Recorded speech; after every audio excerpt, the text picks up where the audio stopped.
I'm joined by my guests at this hour, former Indian cricketers Yajurvendra Singh and Ashok Malhotra. I'm also joined by senior cricket commentator Prakash Wakankar. Ashok, to you first. Mayank Agarwal, would you say finally he has staked his claim for the Boxing Day test?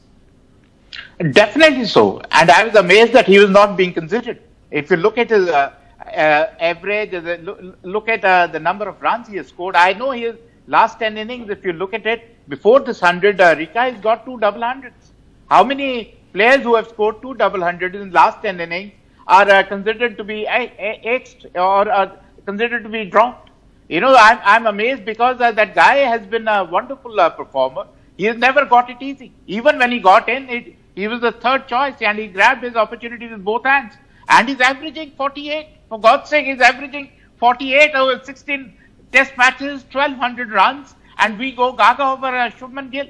I'm amazed. He's a youngster, I understand. He's a very talented guy, but he has to put runs on the board still.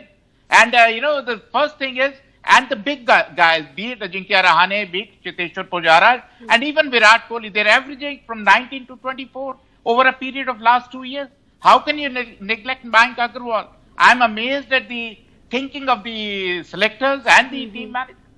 Yajurvendra, do you see Agarwal pushing out Shubman Gill for the Boxing Day test? He's made a point, yeah, definitely. If he had got 100 now, it would have been a definite. But yeah, he's made a very significant point. I think when they go to South Africa, the decision will be taken there.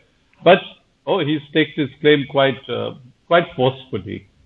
Prakash, let me come to you, ask you, who do you think will be the man of the match of this match, the Mumbai test? It's going to be a tough call between Patel and Agarwal.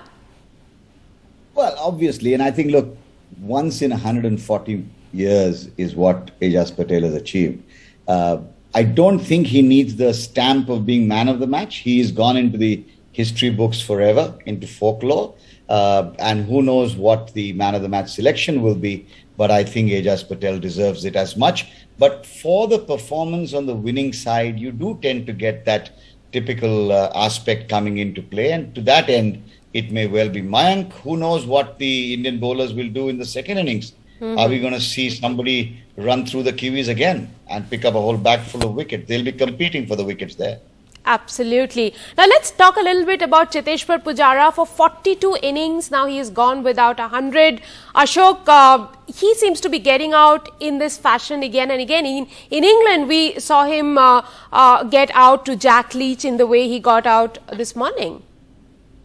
Definitely, Rika, there seems to be a chink in his defense. That is why he's struggling. People have found out because they're nowadays so many video analysts and all that. They really look at your techniques, they look at where the faults are, and they have found it. And he's been found wanting. You know, 42 innings is a long time for an international cricketer to go without 100, or somebody who is averaging close to 50. I know he's a top-class performer for India, but off late, you know, everybody has a shelf life. I think Cheteshwar Pujara, Ajinkya Rahane, they pass their shelf life. Whether you can't keep on hanging with them, what about the youngsters? So that is my thinking. You know, they're top-class players, but they game after game, 42 innings for God's sake. I don't know how many past greats have gone 42 innings without 100. I'm amazed at it. And I think time has come to look at the bench strength. Time has come. I know Sunny was saying how many of them can perform abroad. Only if you give them an opportunity. Right. We'll find out. Because if Sanjay Manjrekar and Sidhu would not have called off, how would we unearthed Saurav Ganguly and Rahul Dravid? So opportunities have to be given. You can't keep hanging on to the history. That is my thinking.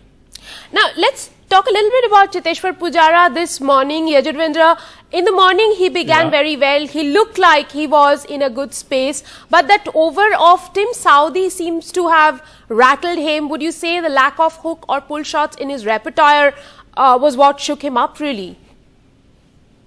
See, he's got a pull shot because if you know, he's got out to a pull shot as well.